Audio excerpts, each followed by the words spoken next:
ഒരു കാലത്ത് അപസ്മാര എന്നൊരു ദുഷ്ടരാക്ഷസനുണ്ടായിരുന്നു. അവൻ പോകുന്നിടത്തെല്ലാം കുഴപ്പങ്ങൾ ഉണ്ടാക്കാൻ ഇഷ്ടപ്പെട്ടു. അപസ്മാരൻ ആളുകളെ കാര്യങ്ങൾ മറക്കാൻ പ്രേരിപ്പിച്ചു. ജ്ഞാനികളായ ഋഷിമാരെയും ദേവന്മാരെയും പോലും ആശയക്കുഴപ്പത്തിലാക്കി. തന്റെ ശക്തികൾ ഉപയോഗിച്ച് ആർക്കും ശരിയും തെറ്റും എന്താണെന്ന് പഠിക്കാനോ അറിയാനോ കഴിയാത്തവിധം അജ്ഞത പ്രചരിപ്പിക്കാൻ അവൻ ശ്രമിച്ചു. എന്നാൽ എല്ലാവരും അപസ്മാരയാൽ വഞ്ചിക്കപ്പെട്ടില്ല. എന്താണ് സംഭവിക്കുന്നതെന്ന് ശക്തനായ ശിവൻ കണ്ടു.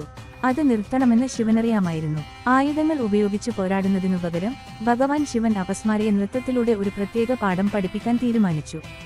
ശിവൻ നൃത്തത്തിന്റെ നാഥനായ നടരാജനായി രൂപാന്തരപ്പെട്ടു. മാന്ത്രിക താണ്ഡവ നൃത്തം ചെയ്യാൻ തുടങ്ങി. അദ്ദേഹത്തിന്റെ നൃത്തം വളരെ ശക്തവും മനോഹരവുമായിരുന്നു. ലോകം മുഴുവൻ വിറക്കാൻ തുടങ്ങി. അപസ്മാര രക്ഷപ്പെടാൻ ശ്രമിച്ചു. പക്ഷേ ശിവന്റെ നൃത്തത്തിന്റെ ഭ്രമണശക്തി വളരെ ശക്തമായിരുന്നു.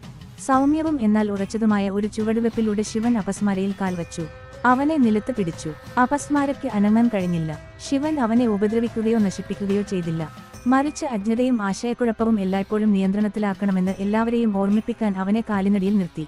ശിവൻ നൃത്തം ചെയ്യുമ്പോൾ പുതിയ വസ്തുക്കൾ സൃഷ്ടിക്കാൻ ഒരു ഡമരുവും ചീത്ത വസ്തുക്കളെ നശിപ്പിക്കാൻ ഒരു അഗ്നിജ്വാലയും പിടിച്ചു.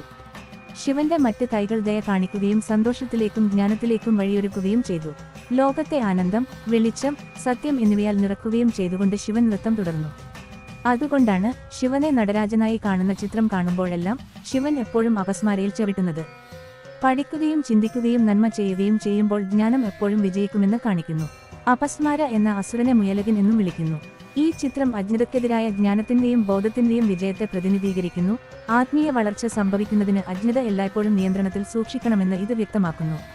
അജ്ഞത, ആശയക്കുഴപ്പം, മറവി എന്നിവയെ പ്രതീകപ്പെടുത്തുന്ന ഒരു കുള്ളൻ രാക്ഷസനാണ് അപസ്മാര. ഇതിഹാസമനുസരിച്ച് അജ്ഞത പൂർണ്ണമായും നീക്കം ചെയ്യുന്നത് എളുപ്പമല്ലാത്തതിനാൽ അവനെ ഇല്ലാതാക്കാൻ കഴിയില്ല. അറിവും അജ്ഞതയും തമ്മിലുള്ള സന്തുലിതാവസ്ഥ നിലനിർത്താൻ അപസ്മാരയെ കീഴടക്കുന്നു. പക്ഷേ ഒരിക്കലും നശിപ്പിക്കപ്പെടുന്നില്ല.